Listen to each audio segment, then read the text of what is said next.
Bom dia, bom dia, bom dia, Londrina! Bom dia, cidade maravilhosa! Londrina que cada vez mais me chega a satisfação, cada vez mais me chega informação, cada vez mais me chegam pedidos dizendo o seguinte: Marcão, existem tantas coisas boas que acontecem na cidade de Londrina. Todo sábado você reúne bons profissionais, você reúne curiosidades, você reúne os eventos e você fala sobre a cidade. Perfeito, é para isso mesmo. Um meio de comunicação como o nosso, aqui na 91,7, tem o propósito, obviamente, de informar todos os nossos ouvintes e também pelo canal do YouTube, nossos telespectadores, aqueles que estão nos assistindo. Mas é uma cidade também que precisa se cuidar.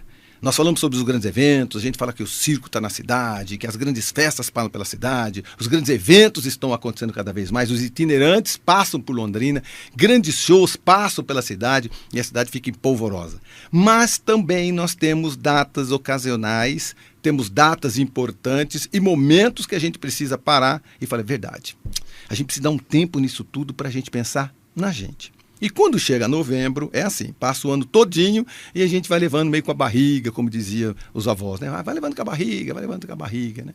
E lá na frente, às vezes acontece um problema. E por falar em problema, nós estamos no Novembro Azul. O Novembro Azul é extremamente importante para todo mundo, mas principalmente para os homens. Amigos, nós temos que nos cuidar. Mulheres, os homens são descuidados, a gente empurra com a barriga. A gente deixa o troço levar lá na frente, a gente acaba ficando meio arrependido, dizendo: meu Deus, eu devia ter me cuidado, né? Eu devia ter ido no meu médico. O que é esse tal de Novembro Azul que todo mundo agora comenta? É uma data muito especial que a gente tem que tomar conta da nossa saúde, não apenas da próstata, não apenas urológica, mas no corpo como um todo. E por isso que eu trago aqui 2 especialistas em urologista. Eles são urologistas, mas eles são especialistas também em entender, principalmente nós homens, porque nós temos um comportamento meio largado. No fundo, é uma grande verdade, não é? Eu só descobri as coisas que, infelizmente, eu tive que curar em mim porque eu não fiz isso com a idade mais novo. Porque, de repente, a gente não entende o corpo e o corpo dá sinais para a gente, não é? Por isso que eu estou reunindo aqui o Dr. Ricardo Brandina, urologista, pioneiro em cirurgia robótica. Esse sujeito já vem de uma família em que o pai já foi pioneiro. Bom dia, doutor Ricardo. Seu pai também foi aquele sujeito que há muitos anos atrás também se inquietou e correu atrás do ineditismo. E aí você, filho, seguiu o mesmo caminho, só que de uma forma um pouco mais diferente, né? A cirurgia robótica, eu lembro da gente conversar 2, 3, 4 anos atrás, era uma novidade e hoje é uma realidade. Bom dia. Bom dia, Marcão. Bom dia a todos os ouvintes. E é isso mesmo. Meu pai foi pioneiro em transplante de rim, na década de 70, 80, e ele foi minha grande referência, né? Ele fez algo inédito na época, fez Londrina, colocou Londrina no mapa da medicina do Brasil. Londrina foi a primeira cidade do Paraná a fazer um transplante de rim e isso sempre me marcou, né? Isso marcou época também, né? Sim. Porque era difícil naquela época, né? Na verdade, imagina naquela época, quer dizer, transplante de rim estava no início, né? Bem no início, no começo. Ele estava na equipe do primeiro transplante de rim do Brasil em São Paulo. Depois, a pedido do Dr. Ascencio Garcia, ele veio a Londrina, no começo da UEL, né? E ali ele começou a montar a equipe para poder fazer. Naquela época, você imagina, naquela época a infraestrutura que Londrina tinha, Londrina as estradas eram de barro ainda. Então, assim, mas não centro cirúrgico. Você vê a foto e você não acredita que foi feito um transplante naquela época, né?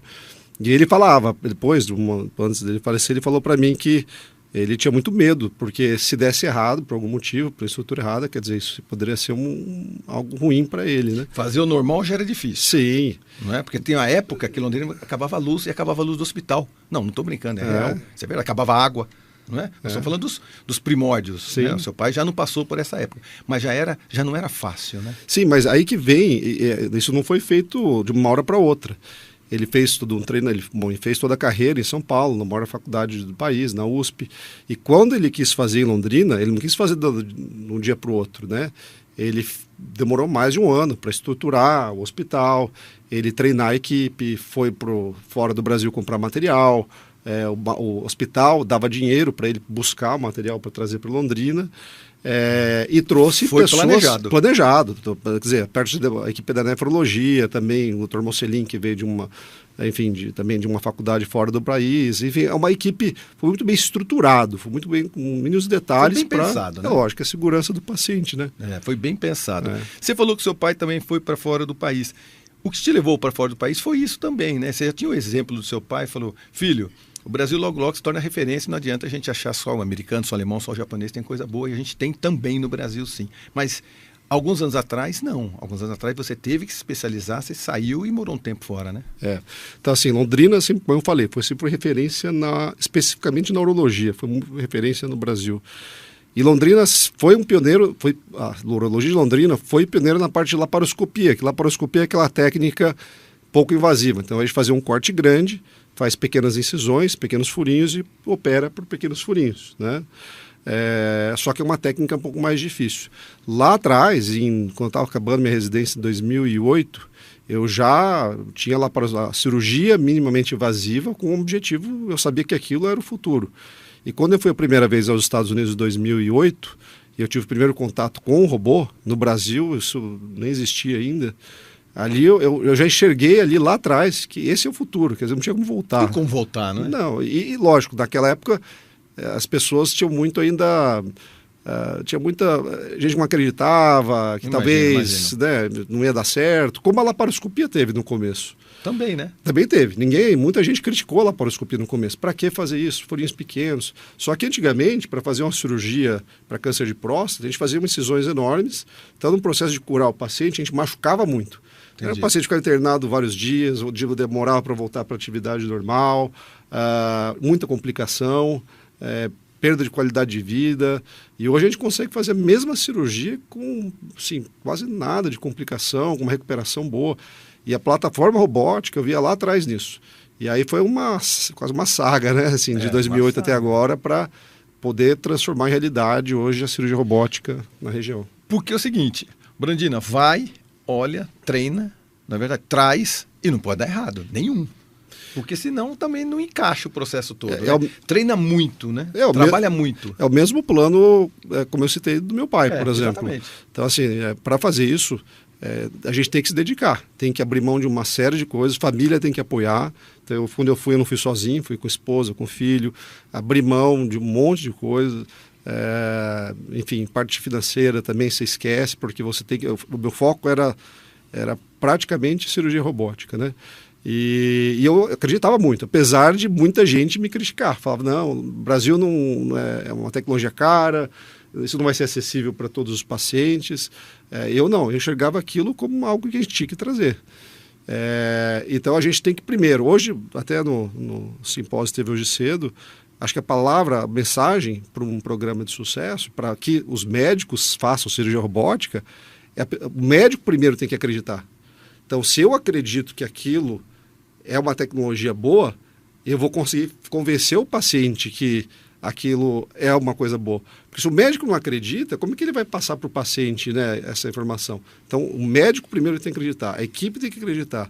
Aí eu acho que você consegue convencer o paciente, e nenhuma tecnologia vai para frente se o paciente não tiver o benefício. Exato. Não existe. Você pode fazer marketing, o que você quiser. O maior marketing que tem qualquer tecnologia nova ou qualquer técnica nova é o paciente. O paciente, a gente vê os resultados bons, né, e é o que a gente fica mais feliz. O paciente estando feliz, a gente fica feliz também. Muito bem. Felipe Kassuya. Felipe Kassuya, bom dia, especialista em urologia e saúde sexual masculina, professor de urologia na Universidade Estadual de Londrina, membro titular da Sociedade Brasileira de Urologia, docente de urologia na Universidade Estadual. Experiência e interesse em novas tecnologias para o tratamento de tumores urológicos, cirurgia robótica, urológica e minimamente invasiva, infertilidade, saúde sexual, reconstrução uretral, masculina e feminina, incontinência urinária. Ô Felipe, você não parou de estudar até agora, então, porque, cara, a cada novo problema, cara, quem para de estudar, para no tempo, né, cara? Bom dia. Bom dia, Marcão. Bom dia aos ouvintes, seu Walter, professor Ricardo Brandina, que está aqui com a gente. Estou muito feliz em a gente estar reunido aqui para poder discutir um assunto tão importante para toda a população, assim como o Marcão falou. Novembro Azul é uma data que marca, não só lembrada da questão do câncer de próstata, mas a gente também alertar os homens para cuidar da sua saúde. Esse é o nosso grande propósito como urologistas aí da cidade. Muito bem. E o caçuia, você que está assistindo, você que não está assistindo, o caçuia tem 2,15 metros mais ou menos, e grande, parecendo o Ford. Como que é aquele cara que ganhou todas aquelas medalhas dos Estados Unidos? O Phelps. Cara, o tamanho do Phelps, cara, o tamanho o jeitão do Phelps. Você nadou muito, nadou? Eu tive uma fase, assim como o Dr. Ricardo também tive uma fase aí de atleta, né, de esportista. Acho que foi uma fase que tem alguns links aí com a carreira médica, né, a dedicação aos treinos, a nossa perseverança, foco, o foco. Disciplina. A gente traz isso um pouco para a nossa rotina de médico, de cirurgião. Acho que é uma fase que contribuiu bastante para a carreira profissional. E sabe o que eu acho legal, Marcão? Assim, eu fui lá atrás, em 2008, buscar essa tecnologia, que hoje robótica não é mais futuro, já é uma realidade. Sim, enfim. Hoje todo mundo comenta. Mas eu vejo que o Caçu e o Felipe, outros colegas nossos, né, mais jovens, eles não estão parados. O Felipe está indo atrás de outras tecnologias para outros problemas relacionados à saúde masculina e mostrando que quer continuar, quer dizer, não fica parado fazendo o mesmo. Né, eu vejo ele e outros colegas indo atrás de coisas que eu já estou um pouco mais velho, então assim, eu não vou, mas eles querem ir atrás, então isso eu acho muito importante, mostrar que a medicina não para e eles estão indo atrás, então eu fico muito feliz. E Felipe, eu ir atrás é o seguinte, me parece que nós cada vez mais detectamos novos problemas, né? Antigamente, se olhar para uma pessoa assim, ela puxava o nariz e falava, é gripe. Hoje você não tem certeza o que é. O cara manca de alguma coisa, tem uma dorzinha, você fala, essa é dor nas costas, tal. E aí você descobre que essa dor tem vários outros motivos, né? E principalmente no nosso dia a dia. Esse estresse que a gente convive, vive, o Covid que alastrou entre nós, o medo, tudo isso também joga para dentro, vamos falar não só dos homens, mas dentro do ser humano, o que a gente já tinha de tensão nervosa, que a gente tinha de emoção, mudou completamente, né? De 3, 4, 5 anos para cá, a coisa ficou muito mais tensa. Eu acho que descarrega isso também no homem, não descarrega? Com certeza. O que a gente percebe é que hoje a população está vivendo mais e está querendo viver melhor, né? Então, para que todo mundo consiga aproveitar mais os anos de saúde, a gente tem que incorporar essas novas tecnologias e procurar tratar não só as doenças, mas também prevenir e promover uma saúde global, né, de uma forma mais global, promover saúde e não só ficar correndo atrás quando os problemas aparecerem. Exatamente. E aí, o que nós fizemos? Por sugestão do Dr. Ricardo, Dr. Felipe, nós trouxemos um paciente. O paciente é o seu Walter Francisco Martins, ele veio com a sua esposa, a dona Maria Aparecida. Ele é um paciente oncológico, ele é eletricista e hoje aposentado com 71 anos. Seu Walter, eu acho que você já fez de tudo na vida, menos um tal do podcast, que é essa conversa boa que a gente tem. Isso é um podcast. Você tá vendo como que é uma conversa fiada, vai lá, troca ideia. É isso, não foi? Tranquilo. Tá gostando? Tá tranquilo? Já deu uma relaxadinha? Já deu uma relaxada. Você percebeu que nós dois vamos fazer consulta pra esses caras, tá bom? Tá bom? Tamo junto. Nós dois, a sua esposa, a gente vai fazer umas consultas pra eles. Beleza. Tá bom? Beleza. Você nasceu onde? Eu nasci em Londrina. Você não... por isso, vocês não estão vendo... O seu Walter está com a camisa do Tubarão. Sempre torcedor. Sempre. Com certeza. Por isso que a gente fica preocupado. Por isso que quando a gente fica doente com o Londrina, dá uma canseira na gente, né? Vai, não dá, cara? Bastante. Mas você nunca desiste dele? Não. Quanto tempo vocês estão casados? Nós estamos há 48 anos, né? 48 anos? E aí você tocando sua vida tranquilo lá, você era daqueles caras, eletricista junto com as suas equipes. Você lá tá trabalhando, quando você passou de uma certa idade, o cara falou assim, ei, você tem apelido ou não? Eu, Valtinho. Ô, Valtinho, vamos lá no médico, pro médico colocar o dedo no seu fiofó? Você vai, vou nada. Fiquei meio receado, né? Ficou, né, cara? Fiquei receado. A gente fica receado, sabe que precisa, sua esposa tem certeza. Vai, Valtinho. E aí você passou 40, não foi? 41, 42? Foi demorando. Você foi demorando. Passando pra não lá. Foi, né, Valtinho? Foi, mais ou menos isso aí. Agora você tem que ficar lá, e aí o Caçunha e o Ricardo foram ver você por dentro. Tá vendo? O Ricardo que me operou, né? Um grande amigo. Ganhei um grande amigo, tá? É mesmo? Um grande amigo. Na hora que a gente tava aqui batendo papo, ele falou, eu vou ficar emocionado, porque eu vou falar com os meus médicos e tal. Eu falei, mas eu acho que é isso que é o dadivoso pro médico, né? Pintar um quadro, você entrega uma obra de arte. Eu falo pros cotovelos porque eu trabalho com comunicação.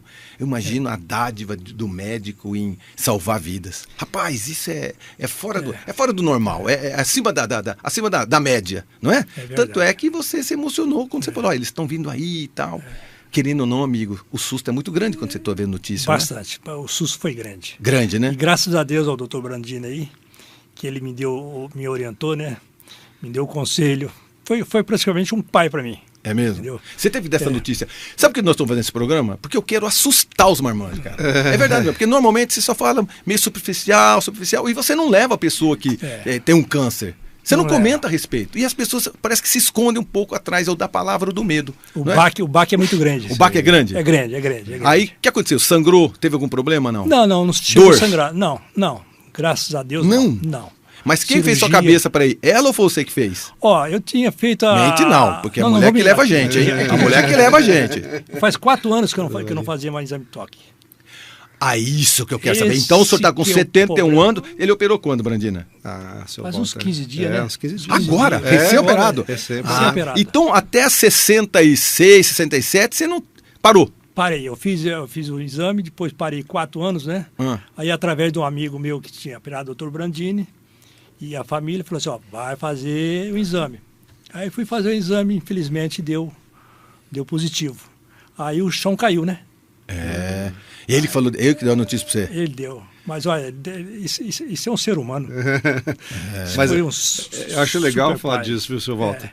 Porque trabalhar com câncer, Felipe sabe disso, é difícil, mas tem uma parte que é a parte que eu acho que eu mais gosto do consultório, igual o senhor chegou com a sua esposa, a gente vê no consultório que a sua sabe, a gente vê, quando você recebe a palavra câncer, é muito forte, porque câncer vem associado com coisas pesadas, morte, né? Morte. E para próstata, especificamente, isso não é tanto verdade. Se você diagnosticar cedo, por isso que é tão importante essa nossa entrevista. Exatamente. Diagnosticando cedo, a chance de cura é muito alta. Então, a primeira coisa que eu gosto de fazer quando o seu Walter, a esposa, qualquer paciente que chega no meu consultório e chega igualzinho vocês chegaram, da mesma maneira que eu provavelmente me sentiria angustiado, a família, a esposa, os filhos angustiados, a primeira coisa é, óbvio, entender a doença, porque dentro do câncer de próstata tem vários níveis de gravidade, a maioria está num nível mais baixo, e a primeira coisa, lembra, seu Walter, é a gente tentar passar tranquilidade, ou seja, mostrar que a maioria das doenças não vai morrer daquele câncer, quer dizer, foi diagnosticado uma hora precoce, uma hora ainda que tem tratamento. E quando eu falo isso, acho que todos os pacientes que eu falo isso, é impressionante, mas assim, parece que, sabe quando dá aquela... Alívio. Assim, todo mundo chega achando que vai morrer. Né? E não Você foi com a sua esposa lá? Foi. Hã? Tava minha esposa. O caboclo é macho, mas não aguenta, né, cara? Na hora do desespero mesmo, o cara arreia e fala assim, vem, mulher. Essa é minha guerreira. Mesmo, né? Não é fácil não, né? Só fala baixinho aqui, só a gente ouve a sua voz aqui também, da senhora também aqui pertinho, se a senhora quiser. Então a senhora fez a cabeça dele, vamos lá junto. Isso. Meu sobrinho tinha feito a cirurgia, né? E a gente sempre falava para ele, Walter, vai fazer o exame. Deixa para depois. Eu já tinha, inclusive, marcado uma consulta o ano passado. Ele pediu para eu desmarcar. Desmarca que eu não vou, não estou sentindo nada. Teimosão. Passou. Agora, eu falei, não, agora nós vamos, você vai fazer a consulta, vamos ver isso, não deixa passar. Aí veio o resultado aí, né? E no caso dele, como que é feito? É tão óbvio para vocês, Caçunha, Brandina, mas é feito assim. Então ele não teve nem suspeita, né? Não sangrou nem nada. Não. Foi simplesmente um exame, não é?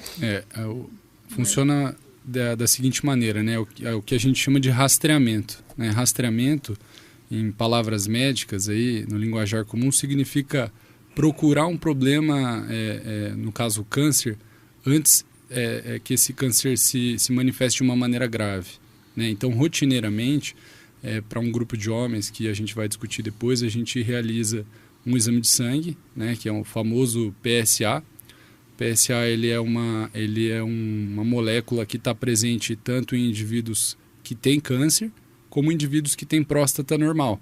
Daí a importância do médico de conseguir interpretar esse exame, né? Principalmente o urologista, para saber lidar com esse exame. E esse exame de sangue é facinho de fazer? Esse exame de Todo sangue laboratório faz, a maioria faz. é um exame muito comum de fazer, né? Faz parte da rotina do homem a partir de uma certa idade. E complementar a esse exame, existe o exame físico, urológico, né? Então, o urologista examina a próstata do paciente através do toque retal, procurando áreas de endurecimento, áreas suspeitas, nodulações que vão indicar ou não uma suspeita antes mesmo desse paciente manifestar qualquer sintoma. E aí a gente vai corroborar aquilo que o Dr. Ricardo falou, né? As tecnologias hoje trazem um resultado muito favorável para o paciente, porque a doença é diagnosticada no início. Isso não seria o segredo, meu Deus do céu. Povo de Deus que nos assiste, que nos ouve. Se você descobrir antes, as chances são gigantescas. Sim, depois não adianta correr atrás do prejuízo. Como é que você descobre antes? Está aqui o teimoso do Valtim. Né? Se começasse a fazer isso com 40 e poucos anos, com certeza absoluta o susto seria muito melhor. Falando nisso, o sobrinho seu tinha o quê para ele ser operado? O sobrinho? Tinha câncer de próstata também. Com quantos anos? Olha, 46 anos. É novo. Aí, ó, novo também. Operou com o Brandino também? Também com o Dr. Brandini. Aí operou com o Dr. Brandini, aí depois indicou. Isso, incentivou ele, né? Olha Aliás, só. nós que indicamos o Dr. Brandina para ele.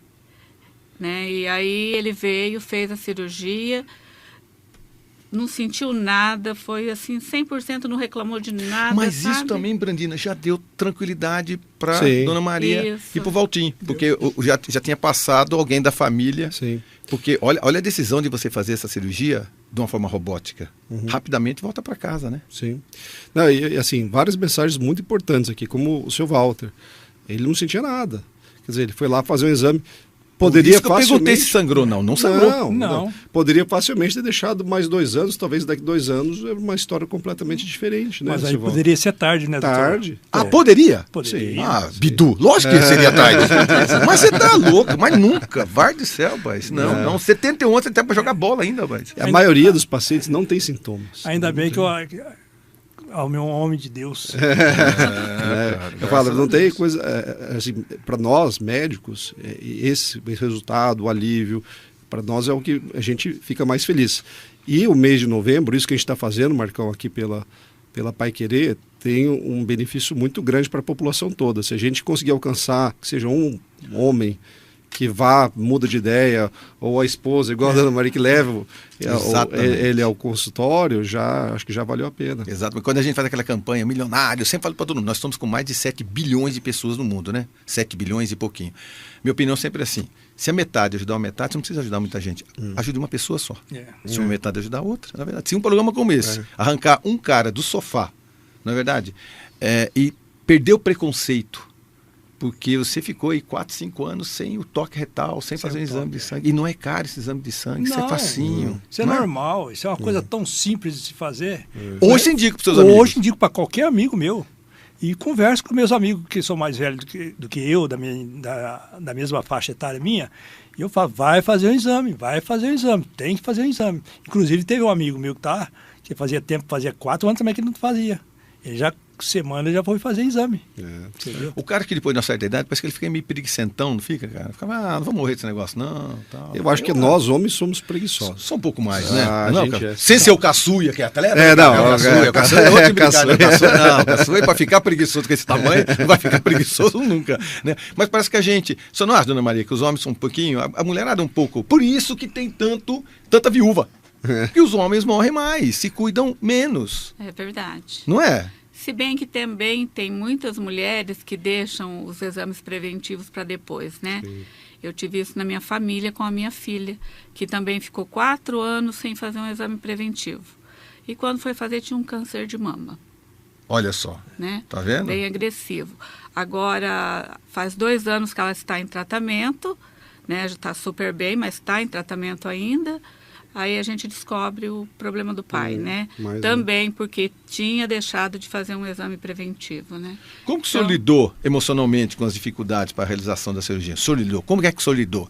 Aí vai lá, basicamente, você já me contou, vai lá, com o médico te deu a tranquilidade, mas e todo o restante? O restante foi meio complicado, mas Deus foi grande e quando eu cheguei em casa, cheguei no desespero, falei, onde que eu vou arrumar isso para fazer cirurgia?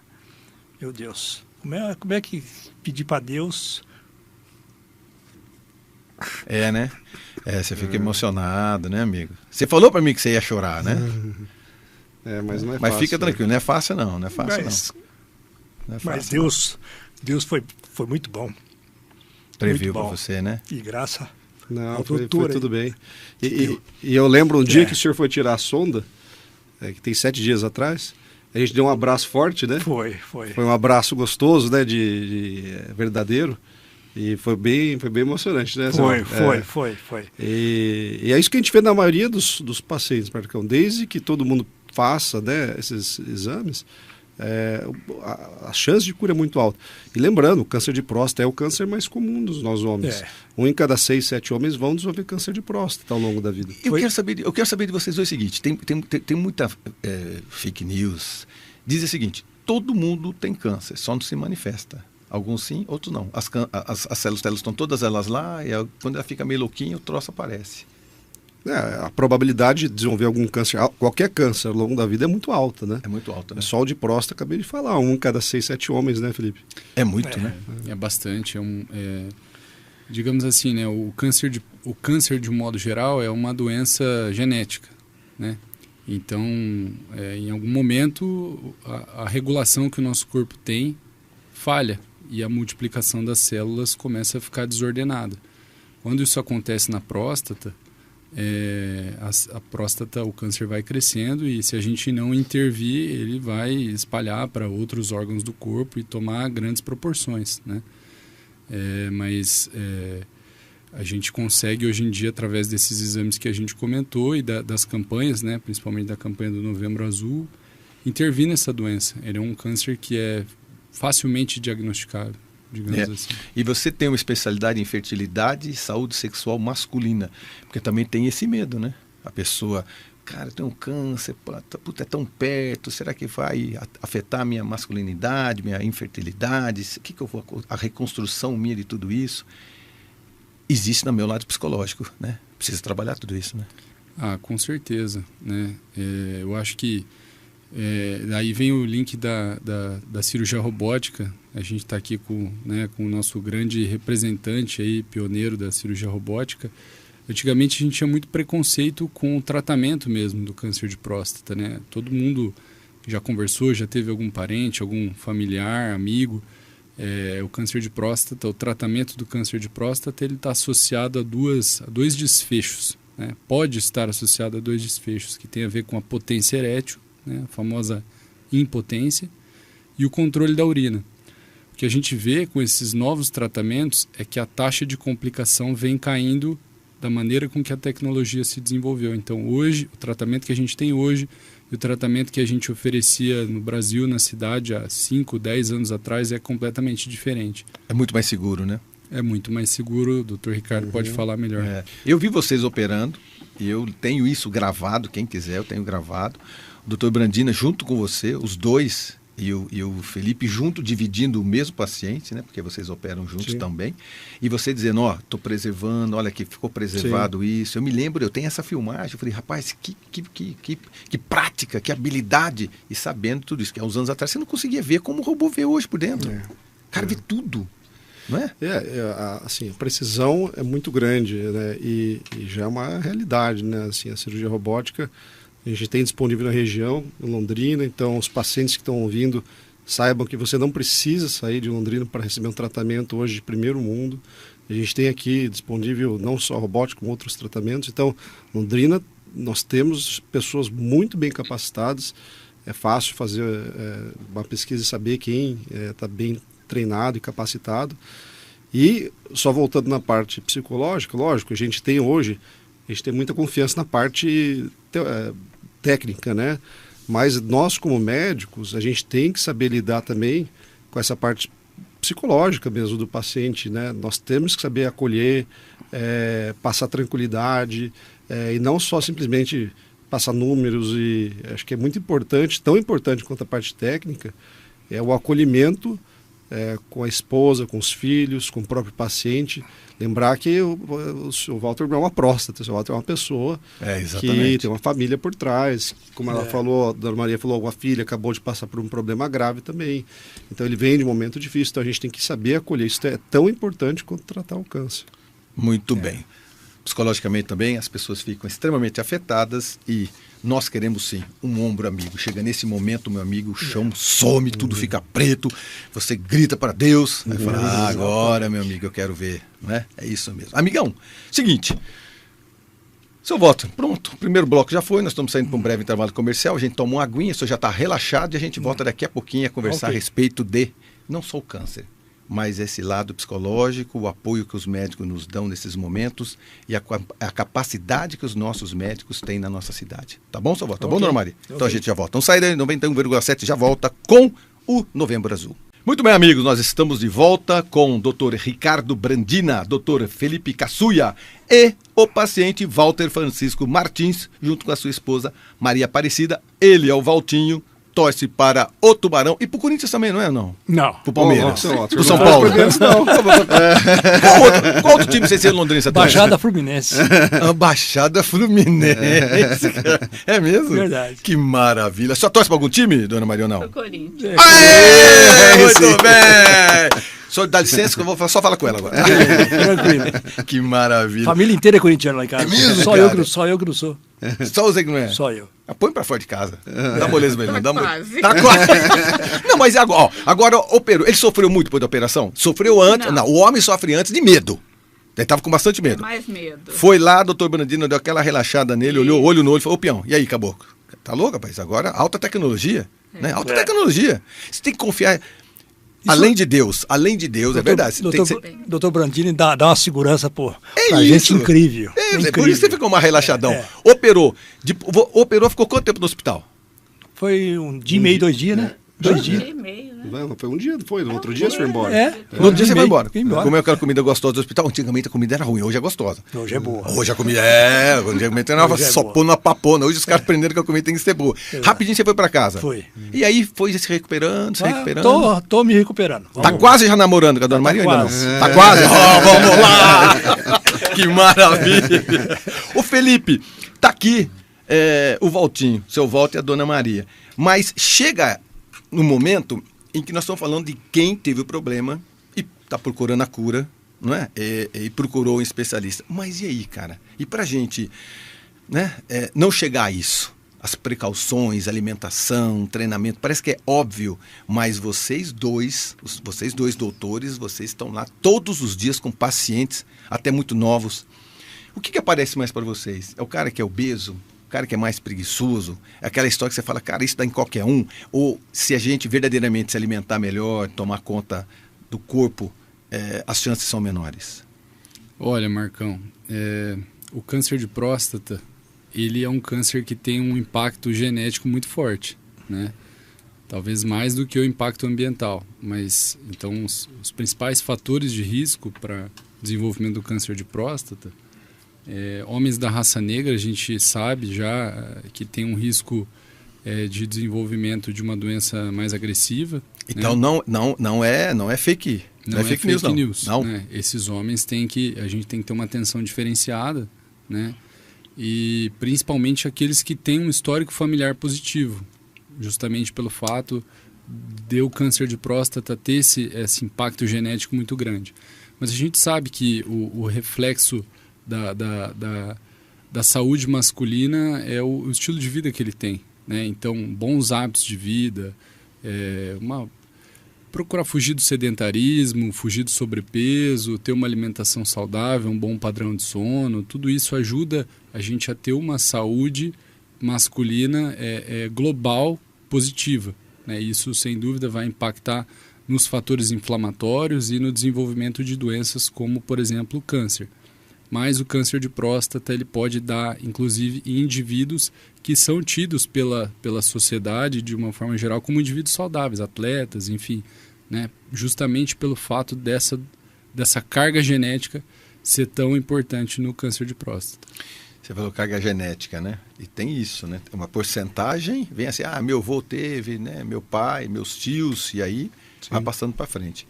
E o restante, parte disso também, é o convívio que a gente tem com esse montão de produto que, cara, a gente só come coisa industrializada. Sim. Não é verdade? E como o Felipe falou, assim, a gente fala que o câncer de próstata, a idade, quanto mais a gente vai envelhecendo, maior o risco de a gente desenvolver o câncer de próstata. Por exemplo, a recomendação da Sociedade Brasileira de Urologia é fazer um check-up a partir dos 50 anos, mas um check-up, esse rastreamento, um check-up, né, em termos populacionais. Mas olha um exemplo do teu sobrinho, com 46 anos, né, operei um câncer de próstata.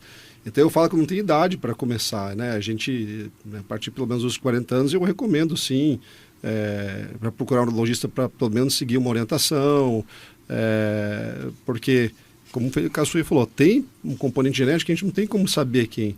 Tem pessoas que a gente sabe que tem um risco maior, né? Raça negra, quem tem um pai ou irmão com risco, a gente sabe que tem que ter uma atenção diferenciada. Mas eu acho que a gente tem que, aqui nesse programa hoje, a mensagem não existe uma idade, né? Quanto antes você procurar um urologista para começar uma orientação. Não estou falando que todo homem de 40 anos vai precisar de um toque retal, não. Eu estou falando para ir lá e conversar, né? E ver o que precisa ser feito, exames laboratoriais, orientações, eu acho que é importante. A cirurgia robótica é indicada para todos os casos de câncer de próstata ou existem critérios específicos para cada recomendação? Então, hoje a gente tenta personalizar o câncer de cada paciente, como eu falei para o seu Walter quando ele veio comigo.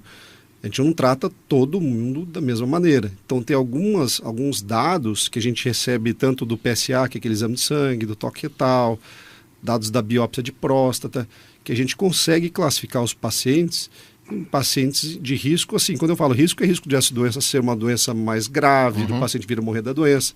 Então, conforme a gente classifica esses pacientes, a gente propõe tratamentos diferentes. Hoje, como a gente está vendo os homens procurar cada vez mais os médicos, a gente diagnostica mais cedo e uma doença numa fase mais inicial, que é o mais comum hoje. Se diagnosticado na fase inicial, a chance de cura é mais de 90%. Né? Então, por isso que eu falo, o melhor tratamento é a prevenção. Para esses pacientes, como o caso do seu Walter, uma doença inicial, a gente tem algumas opções. Inclusive, alguns pacientes têm um risco até muito baixo, tem uma opção de não fazer nada. Mas não fazer nada, ficar observando e fazendo biópsias anuais. Você pode até não tratar.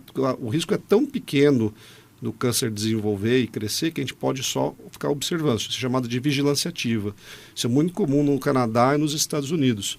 Mas isso é para um grupo bem restrito de pacientes com uma doença pouquíssimo agressiva. Para a maioria dos pacientes com a doença um pouco mais, com risco leve, mas precisa de tratamento, aí sim, uma opção seria a cirurgia e existe uma radioterapia, por exemplo, e outros tratamentos. Mas hoje, com a tecnologia que a gente tem em mãos, óbvio, eu sou cirurgião, o Felipe também, a gente tem o viés, né, de ser cirurgião, mas hoje no nosso consultório a gente trata tanto paciente com câncer de próstata, os resultados são tão bons, que hoje a tecnologia vem associada, né, a cirurgia robótica, pode-se tratar todos os pacientes com doença de baixo risco e a gente pode, inclusive, tratar pacientes com doenças mais agressivas que antigamente a gente até não tratava. Qualquer cirurgia, Marcão, que a gente pode fazer aberta, pode ser feita com robô. Qualquer uma. Não tem cirurgia que não tem indicação de ser feita de maneira aberta, que se fazia antigamente, que não possa fazer com robô. Só que com os benefícios que o robô traz, né? Cara, eu tô vendo o Elon Musk fazer de tudo. Até foguete da ré. Cara, foguete da ré. Deu. Porque deu ré, os carros estão voando e por aí vai. Eu estou imaginando na saúde, se tiver investimento de bilhões, o que nós teremos em breve, em Caçoeira. Tem coisa pelo mundo por aí que não está acesso ainda a todo mundo, né? Eu tenho uma pergunta aqui depois sobre o tratamento no sistema de saúde. Mas esses tratamentos especiais que rodam o mundo, hoje já tem cirurgia feita em um país e o paciente está em outro país. Né? Sim, o Dr. Ricardo recentemente teve aí alguns eventos, né? Hoje em dia o que se fala muito na cirurgia robótica já não é mais sobre benefícios, isso aí já é uma coisa estabelecida, né? Digamos assim. A gente está na era de cirurgia à distância, né? O cirurgião em um país, o paciente em outro, inteligência artificial... E há cada vez mais. Inteligência artificial cada vez mais beneficiando isso tudo. Sim. Na verdade, antes do tratamento mesmo, a gente já tem as tecnologias ajudando o paciente e o médico, né, a chegar num tratamento personalizado. Já nas ferramentas de diagnóstico, a gente já tem novas tecnologias, saber se vale a pena ou não recomendar. Por exemplo, o Dr. Ricardo falou de se é um paciente que vai ter benefício em você acompanhar de perto aquela doença sem intervir cirurgicamente, ou aquele paciente vale a pena intervir. Então, tudo isso está se modernizando e a gente não pode ficar para trás, né? O diagnóstico também, né? Até certeza. O próprio diagnóstico, né? Ferramentas Sim. de diagnóstico, né? Porque, assim, a inteligência artificial vai mudar completamente a medicina, isso não tenho dúvida, já está mudando, né? Porque o que é a inteligência artificial? Você alimentar um computador com bilhões de informações. O robô é um computador, né? Um computador e a gente consegue compilar essas informações especificamente de cirurgia robótica. Existe a pergunta sempre fala, o robô vai operar sozinho, né? O robô hoje não opera sozinho. Então, assim, o robô é uma plataforma que o cirurgião tem que estar treinado, ele reproduz os movimentos do cirurgião. Mas a gente está caminhando para fazer com que o robô nos auxilie em momentos mais difíceis, porque ele está sendo alimentado com um monte de informação que vai ajudar o cirurgião. Exato. Telecirurgia é realidade hoje já. O Felipe falou, eu estava agora na França, no Congresso Europeu de Cirurgia Robótica, fizeram uma cirurgia, um médico em Bordeaux, na Espanha, operando um paciente em Xangai, na China. Uhum. Eu vi a cirurgia inteira, parecia que estava dentro da sala, sem nenhum atraso. Minto, você deve saber melhor que eu, 0,3 milissegundos de delay, quer dizer, nada, né? Então, hoje é uma realidade e quer dizer, o benefício só vai trazer benefício para os pacientes. O senhor na sala, Walter, quando o senhor chegou na sala, você viu aquele robozão com aqueles bração, tudo assim, você falou, ei, tô chique agora, né, rapaz? O senhor lembra? Não lembro. Você não lembra? Não lembro. Eu lembro. Senhor Walter, só para você ter, dona Maria, eu lembro, estava o Caçuia e o Brandina operando um paciente, se eu não me engano, foi no evangélico mesmo. Aí ele levantou para tirar fotografia com eles. É verdade. Eu falei, o paciente, o que é? O cara estava tão espertão. Ele levantou o corpo na maca, sentou na maca e tirou fotografia com a equipe. Eu falei, cara, o cara deve estar muito em paz, muito tranquilo. Ele quis registrar aquele momento. O Caçuia do lado, o Brandinho do outro. E são várias pessoas numa sala cirúrgica, né? Você viu? É que o senhor não viu, vou contar para o senhor. Mas umas 10 pessoas. O que aconteceu, Marcão, é o seguinte. Eu lembro a hora que eu entrei na sala e a hora que eu estava no quarto. Aí deram uma moça louca pro senhor? Já estava no quarto acordado. Deixa eu fazer uma pergunta dele. O senhor tomou choque forte, não? Bastante. É mesmo? Bastante. Fala que melhora o sangue, melhora o troço, tomou um choque. Igual picada de abelha. Que faz...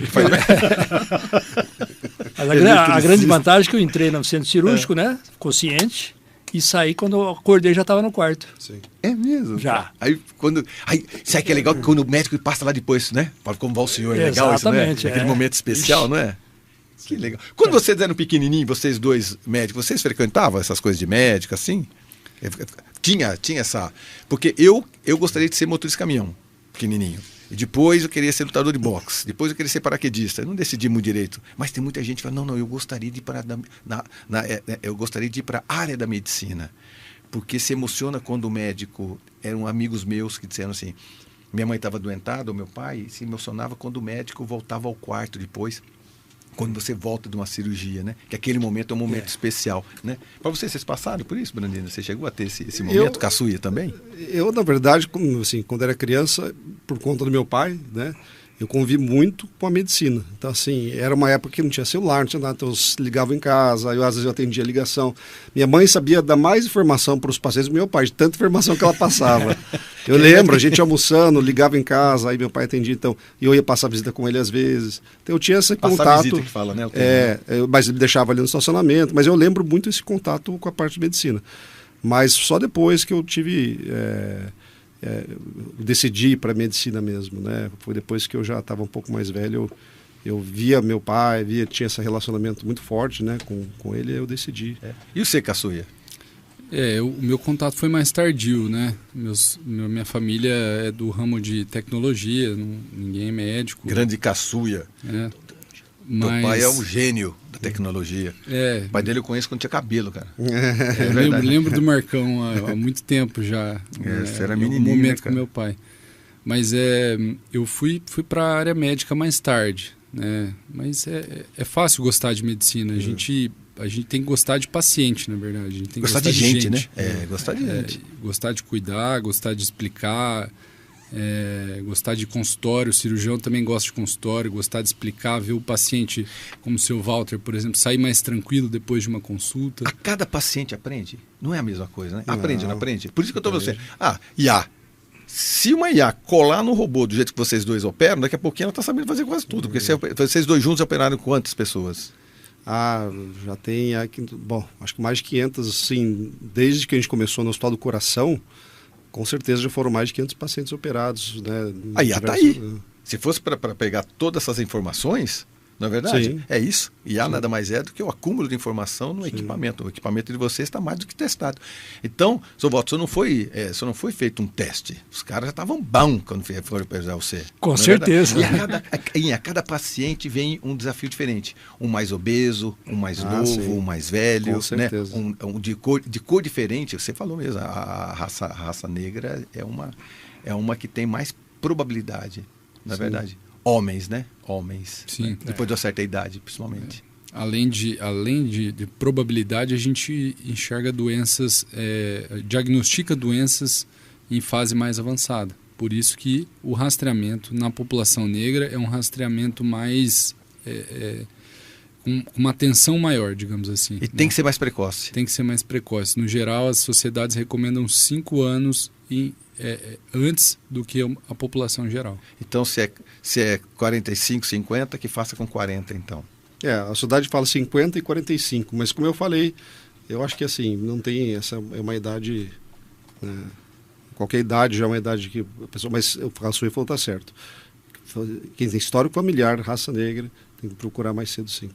Muito bem. Amigos, nós estamos saindo para mais um breve intervalo comercial. Falaremos do Corinthians daqui a pouquinho. Tô brincando, falaremos não. A gente vai continuar com Novembro Azul, com Ricardo Brandina, Felipe Caçuia e o seu Walter e a dona Maria. O seu Walter está aqui, firme e forte e tubarão na veia. A gente já volta. Muito bem, amigos, estamos de volta com um bate-papo sobre o Novembro Azul. E é um bate-papo mesmo descontraído, porque... a própria doença já é muito séria, a palavra câncer, não é? É muito sério, tumor é uma coisa séria, não é verdade? Doença já deixa a gente tudo para baixo, todo mundo fica muito chateado, magoado. Ok, é sério mesmo, tem que ser tratado a sério. Mas não é você colocando um pouco de alegria, um pouco de humor, um pouco de descontração, que a gente não vai, da mesma forma, discutir, elucidar e tratar esse assunto, que é sério, de uma forma um pouco mais descontraída. Por isso que, nesse bate-papo, o Dr. Ricardo Brandina e o Dr. Felipe Caçuia trouxeram aqui o seu Walter Francisco Martins e a dona Maria Aparecida. Ele é um paciente oncológico, eletricista, hoje aposentado com 71 anos, torcedor fanático do Londrina e já com a saudona lá em cima. Top! Já vai passear, já vai pra praia, já vai namorar, tá tudo certo, o peru tem 15 dias, felizão. Não é verdade? Verdade. Tá feliz? Bastante. Realizado? Realizado. Que maravilha. E aí?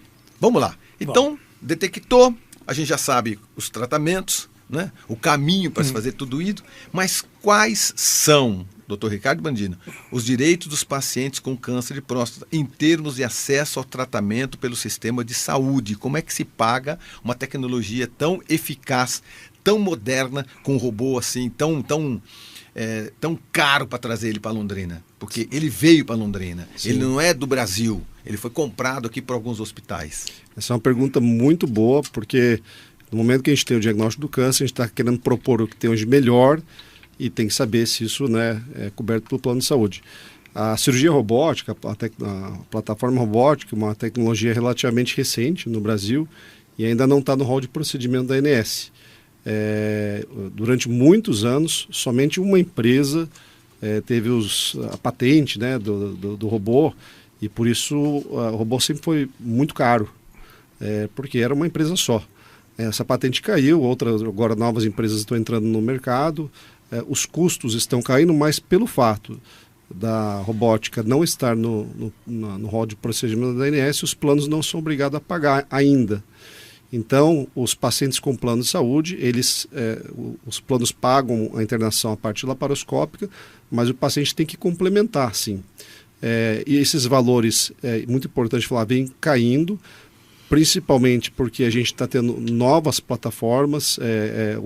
Antigamente a gente tinha uma plataforma robótica aqui em Londrina e uma em Curitiba, no Paraná. Agora em Londrina nós já temos 2 hospitais com um robô, cidades em volta também com plataforma robótica, e isso faz sim, uma competição faz com que os preços caiam, e os hospitais acreditam nessa tecnologia, investem. O robô é um investimento muito caro para o hospital, mas eles entendem o benefício para o paciente e eles estão tentando disseminar, quer dizer, alcançar mais pacientes. Então está ficando mais acessível. Quanto mais se faz, mais barato vai ficar. E obviamente que nós, como médicos, a gente tem que entender a situação de cada paciente, porque existe também um custo para o hospital, existe um custo de honorário médico que é discutido entre cada caso. Mas isso a gente está tentando deixar o mais acessível possível para os pacientes. E obviamente que, se depender da gente, a gente nunca vai deixar de operar ninguém por conta disso, né? Um exemplo aqui é o seu Walter, que foi operado por nós, né? Ô, Sr. Walter, o senhor comentou comigo que, além do fato de ser diagnosticado, depois quando chega em casa, aí você senta com a esposa e fala, e aí, como que eu vou pagar isso? Então, E o senhor conseguiu pagar? Conseguiu, graças a Deus. A ajuda da família, né, que me ajudou bastante, meus irmãos. E quando eu cheguei lá, os amigos também me ofereceram dinheiro. Entendeu? Eu tive bastante amigo que me ofereceu. Falei, não, você pode fazer cirurgia e tal. Aí meu irmão me emprestou, né? Falou, ó, você não precisa me pagar.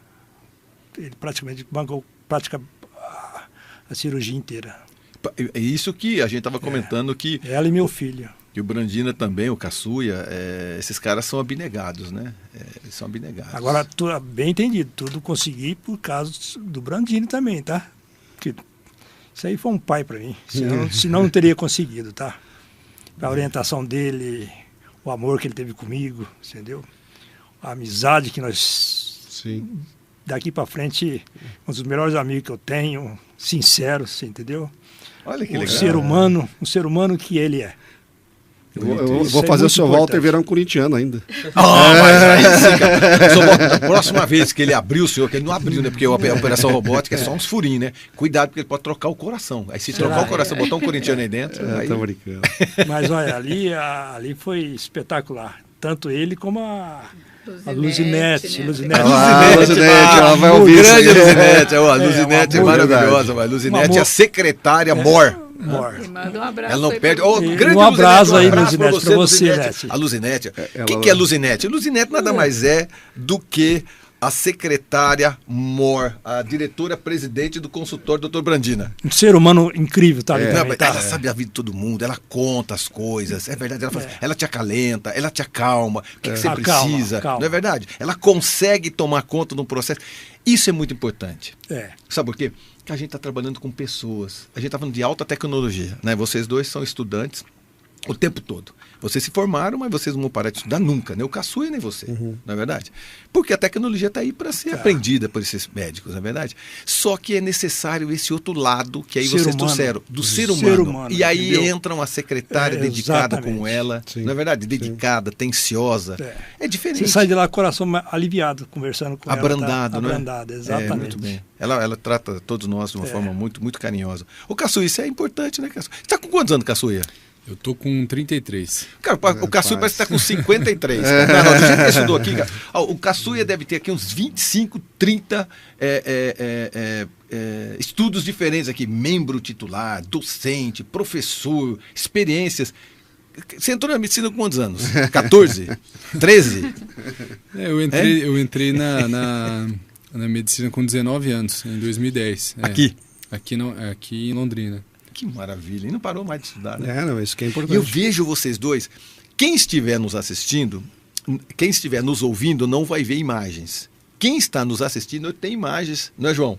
Tem imagens de vocês dois trabalhando juntos. Cara, é muito interessante. Eles trabalham de uma forma muito competente. E outra coisa, a equipe que vocês têm dentro da sala cirúrgica é gigantesca. Sim. O senhor não viu. A senhora não viu. Os dois e mais uns 14 lá dentro. Tem gente para tudo quanto é lado, cara. Uma equipe... E tem que ser bem treinado. Muito bem treinada, né? Tem que ter uma equipe. Quando eu falo equipe, vai desde a equipe médica, então... Eu não opero sozinho, né? Hoje a minha equipe é o Dr. Felipe Cazu e o Dr. Mauro Borges. Assim, eu dependo muito deles, né? Além da enfermeira, da instrumentadora, do anestesista, tem uma parte de engenharia por trás. Quer dizer, é uma equipe enorme para fazer aquilo funcionar, né? É grande, né, cara? As imagens estão aí.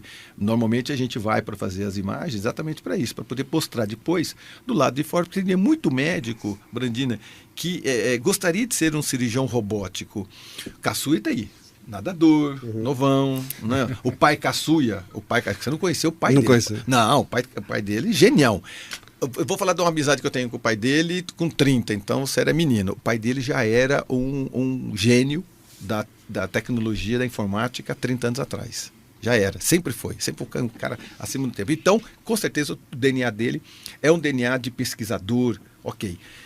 Mas e aí? A gente tem um paciente, você tem toda aquela equipe em torno de você, e às vezes você tem um médico que passou dos seus 50 anos, 60 anos. Como que esse cara ele consegue se adaptar à cirurgia robótica? Ele tem muita experiência do modelo mais antigo. Ele se adapta? É fácil de aprender? Demora para aprender? Então, o Felipe vai falar especificamente como é o processo para o médico ser certificado hoje, poder aprender a robótica. Vou falar da minha experiência pessoal. Eu estou com 46 anos, eu fiz o meu treinamento fora do Brasil com 40, faz 5, 6 anos, 39, 40 anos, então já numa fase mais avançada. Eu acho que quanto mais tarde, eu acho que tem uma curva de aprendizado maior. Para mim é nítido que os médicos jovens, eles já pegam essa tecnologia muito mais rápido. Eu não sei se é porque estão mais acostumados com videogame, joystick, mas... a gente brinca, mas é verdade. Mas já... E outra coisa, para eles, a robótica hoje é uma realidade já, faz parte do dia a dia. Quer dizer, na minha época, eu fui ter contato com robô com 39 anos, 40 anos, e aquilo só tinha nos Estados Unidos. Para mim, aquilo era um negócio, assim... eu falei, acho que eu nunca vou conseguir operar com... Antes que eu me esqueça, quantos robôs tem em Londrina? Hoje nós temos duas plataformas disponíveis em Londrina, no Hospital Evangélico e na Santa Casa de Londrina. E a tendência é o que acontece nos Estados Unidos hoje. A tendência é ter mais. A tendência é todos os municípios, né, em cidades até menores, ter a plataforma robótica. Isso aí, vai seu acontecer. Walter, aberto para muita gente. Isso é legal. Aberto, né? Porque vem muita gente da região para cá. Você tem paciente que vem, vocês têm pacientes que vêm de muitas regiões de longe, né? Até do Acre a gente já teve paciente. Veio do Acre. Você está brincando? Sério. Porque já, por algum já foi motivo... diagnosticado lá? Ou foi diagnosticado lá, ou veio fazer um check-up, foi diagnosticado aqui. Mas muita gente do Mato Grosso, Paraná, do Sul, quer dizer, a gente recebe e acaba, ou porque operou algum parente, algum amigo. Você está ministrando aulas com robô? Sim, a gente faz. Aliás, um dos objetivos que a gente tem não é só, né, enfim, operar, a gente tem que disseminar essa tecnologia. Não adianta ficar 2, 3 médicos dominando essa técnica, então não adianta ter 100 plataformas robóticas, só 5 cirurgiões operam. Então hoje a gente tem uma missão sim de disseminar essa tecnologia. Então, hoje os urologistas mais novos do que eu, como o Felipe Caçuia, enfim, outros colegas, já sabem operar muito bem. Quer dizer, né, na minha idade, na idade que eu tinha, a gente nem tinha essa tecnologia. Mas eu acho que os mais novos têm por algum motivo, têm uma facilidade. Um deles, eu acho, porque já é uma realidade. Então, os residentes hoje, residente é aquele médico que está no processo de formação ainda, ele passa hoje pela cirurgia robótica, né, já aqui no Brasil. Ele vê. Passa, né? Não é que ele passa, mas ele vê. Então, assim, ele já tem um contato, ele sabe que existe, quer dizer, algo que está lá no dia a dia. O robô está aí. Antigamente você dizia, mas você não tinha ele perto de você. Não. Você tinha que ir para os Estados Unidos ou outro país. Né? A gente fala dos Estados Unidos, mas ele é disseminado em vários países. O Caçuia, é fácil de aprender, Caçuia? Olha, vai muito disso que o Dr. Ricardo falou, né? Londrina sempre foi uma cidade pioneira, a gente teve muitos expoentes aí da urologia, começando o Dr. Lauro Brandina e todos os alunos que ele deixou aí. Então a gente aqui em Londrina, especificamente na área da urologia, a gente sempre foi exposto a essas tecnologias desde muito cedo. Eu, por exemplo, eu já tinha ouvido falar, eu já sabia que o Ricardo estava estudando lá fora, eu lembro até que eu Tentei fazer um estágio lá, mas aí, bem na época, eu rompi o ligamento do joelho jogando bola, enfim. Tá vendo? Mas eu fui visitar o AC Camargo em 2019. Eu estava no primeiro ano da residência de urologia, né? Eu fui lá, vi uma cirurgia, não sabia exatamente o que estava acontecendo. E aí depois, né, que o Ricardo veio para Londrina e capacitou também outros grandes urologistas que a gente tem na clínica, né, grandes professores da universidade, isso tudo foi se tornando natural para nós. A gente ali consegue transmitir conhecimento, né, na universidade para os alunos. A residência da universidade já tem contato com o que é a plataforma robótica, conhece a diferença do pós-operatório, do intraoperatório, e isso tudo vai estimulando o profissional a procurar se capacitar. Mas hoje é tudo muito bem regulamentado, né? Claro, você tem que ser médico, isso leva um tempo, são 6 anos de medicina. Para você ser cirurgião geral hoje, você tem que fazer uma residência de 3 anos. Especificamente na urologia, que é uma sub-área cirúrgica, uma subespecialidade, são mais 3 anos. E aí, depois disso, você passa por um processo rigoroso de provas teóricas, né, de acompanhamento de cirurgia, de horas de simulador e provas práticas, né, sob a supervisão de um avaliador, para você conseguir essa certificação, digamos assim, né? E aí, depois, um tempo ainda com o que a gente chama de proctoria, né? É como se fosse um médico tutor para estar ali do seu lado, né? Um cara que tem experiência e vai estar ali te conduzindo na cirurgia, ajudando você em alguns momentos mais difíceis, para depois você realmente ficar totalmente autônomo, digamos assim. Eu vi vocês dois conversando muito. Sim. Na operação. O senhor não viu porque o senhor estava dormindo. Você entendeu? Só estava dormindo. Mas nós que não vamos fazer as reportagens, a gente fica fazendo a parte da gravação, cara, é super ágil. Eles conversam o tempo todo. A equipe toda conversa. Olha, estou fazendo tal coisa, cuidado ali, pega de tal lado. É muito interessante. Sim. É muito vivo, né? É muito dinâmico. Né? O médico verdadeiramente não opera sozinho. No robô, você não opera sozinho. Não. Né? Na verdade, eu nem preciso pedir, assim, quando um está auxiliando o outro, a comunicação às vezes nem precisa muito. Eu já sei o que ele quer, ele sabe o que eu quero, então a gente vai meio que operando juntos. Isso é muito importante para o resultado. Então, quando você pega alguém que está começando, ou um centro que está começando, obviamente que é uma cirurgia mais demorada. Então, a gente já está numa fase já bem avançada. Então, Londrina hoje está, de novo, né? Acho que está um centro já bem, um centro de excelência. Com esses 2 hospitais com os robôs, né? Normalmente demora quanto tempo uma cirurgia? Média. Então, depende muito, como eu falei, do paciente, da experiência do cirurgião, mas hoje um cirurgião bem capacitado, uma cirurgia em torno de 1 hora e meia, que a gente fala operando mesmo, né? Porque até a gente começar a operar, tem que fazer anestesia, tem que posicionar o paciente, Exato. Tem que colocar o robô certinho em cima do paciente. Mais ou menos isso. Muito bem. Amigos, estamos indo para o nosso último bloco.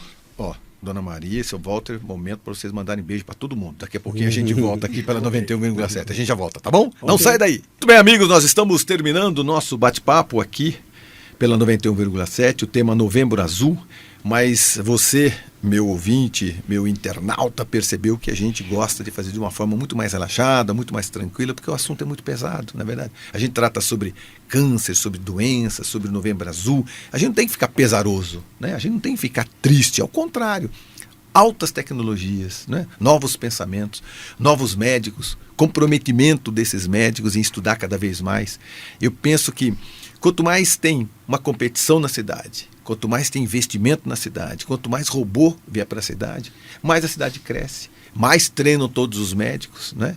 Fica mais barato cada vez mais. Está aqui, graças a Deus, o seu Walter com a Dona Maria, um paciente oncológico aos 71 anos, foi detectado, está aqui para contar a história, não é verdade? Com toda certeza viverá bastante para cuidar dos filhos, dos netos, da esposa, namorar, viajar, torcer pelo Londrina. E aí, grato com esse carinho, esse amor pelos médicos, principalmente pelo Dr. Ricardo Brandina. Isso é bonito, isso é legal. Né? E a gente está falando sobre uma operação, sobre câncer, sobre próstata, que podia ser um programa pesaroso. Não tem que ser pesaroso. Ele tem que ser um alerta. Né?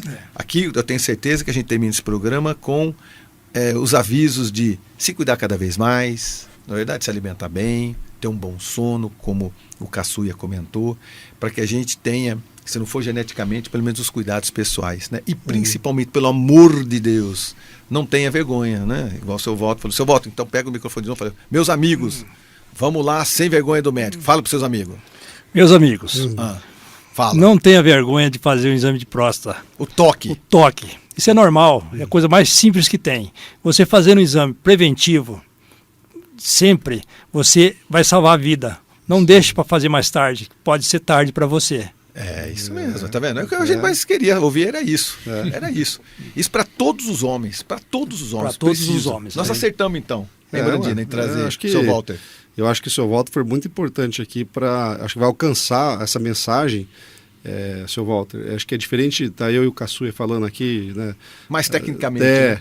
O senhor falando da experiência que o senhor teve, eu tenho certeza que isso vai alcançar muito mais homens, porque fica muito mais pessoal para a gente. Eu, com certeza, se eu estivesse ouvindo um paciente igual o senhor, a experiência que o senhor teve, eu ia dar um ouvido diferente, eu ouvi diferente esse programa. Exatamente. Brandina, novas tecnologias. Terça-feira agora você participou, o Hospital Evangélico fez um evento muito importante, muito interessante. O Dr. Berger veio para cá novamente, é um dos expoentes do Brasil, Dr. Berger. E nós estamos cada vez mais nos adiantando em altas tecnologias. O Brasil tem isso, e o que a gente não tem em Londrina, a gente tem muito perto aqui, porque o Berger ele trabalha muito no Rio Grande do Sul e muito em São Paulo também, né? Sim. Então, na terça-feira, essa semana, a gente teve um evento muito legal, foi esse simpósio do Hospital Evangélico, onde a gente teve a oportunidade de fazer uma cirurgia ao vivo. No caso, foi uma cirurgia para próstata, mas não para câncer. Foi um paciente com próstata aumentada, então a gente só removeu a parte aumentada, né? É uma cirurgia um pouco diferente, mas foi uma bela oportunidade de todos que estavam lá e foi um sucesso, estava o auditório cheio. A próstata aumenta assim, por quê? A partir dos 40 anos, todos os homens a próstata vai aumentar. Aí vem muito parte genética, etc. Alguns aumentam mais, outros menos, né? E não necessariamente todos vão ter sintomas também, né? Eu brinco que depois que a gente tem filho, seu Walter, a próstata tem uma função, é dor de cabeça. Porque ela vai crescer, ela vai ter câncer ou ela vai ter infecção. Ela fica lá. Ela fica lá. E a pergunta que já fazem, também é uma pergunta comum às vezes, né? Tira minha próstata então, né? Mas não é assim, não dá para tirar a próstata assim só por tirar, porque literalmente fica lá só enchendo o saco. Depois ela dá dor de cabeça. Mas não dá para a gente tirar por tirar uma próstata, porque pode ter sequela, efeitos colaterais. Então a gente tem que administrar isso, fazer prevenção, enfim. Né? E as novas tecnologias aí. Vem o Berger para cá, nesse simpósio. Esse simpósio foi muito legal, porque daí a gente teve palestras muito boas, como o Dr. André Berger, que é o urologista hoje chefe do Hospital Moinhos de Vento em Porto Alegre, é o chefe da urologia da Oncoclínicas no Brasil todo, também staff da USC lá em Los Angeles, nos Estados Unidos. E ele trouxe mais informações mostrando todo o potencial que a cirurgia robótica hoje traz, que não é só, a gente está falando aqui de próstata, obviamente, mas o potencial da cirurgia robótica, da plataforma robótica é muito grande. Então envolve diversas especialidades, diversos tipos de tumores, complexidade.